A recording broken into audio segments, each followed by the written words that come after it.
एक बहुत ही प्यारा गीत आप लोगों को सुनाने जा रही हूँ। उम्मीद है कि आप लोगों को बहुत पसंद आएगा, तो ढेर सारा प्यार दीजिएगा इस गीत को। सुनिए आप लोग। सुनत बानिए राजा ननद के आवाई, सुनत बानिए राजा ननद के आवाई,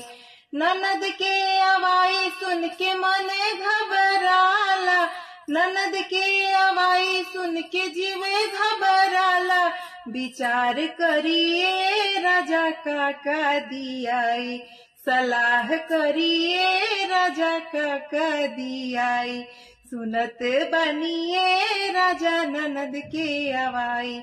चूड़ी न दियाई राजा कंगन न दियाई, चूड़ी न दियाई राजा कंगन न दियाई,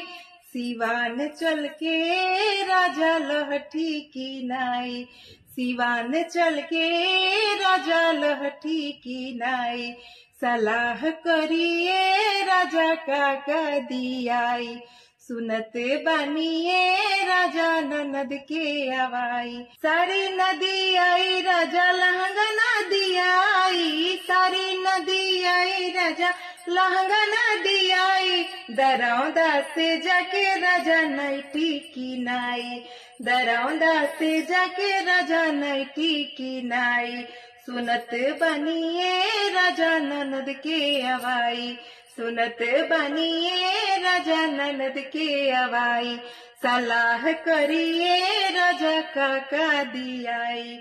हाथी नदी आई राजा घोड़ा नदी आई, हाथी नदी आई राजा घोड़ा नदी आई, हमार मन करे राजा गोदहे दियाई, हमार मन करे राजा गोदहे दियाई, सुनत बनिए राजा ननद के आवाई, सुनत बनिए राजा ननद के आवाई, सलाह करिए राजा काका दियाई, ननदों के मानी ले जनों से ज्यादा, ननदों के मानी ले जनों से ज्यादा, मजाक करतानी राजा जन घबराई, मजाक करतानी राजा जन घबराई, सुनत बनिए राजा ननद के आवाई।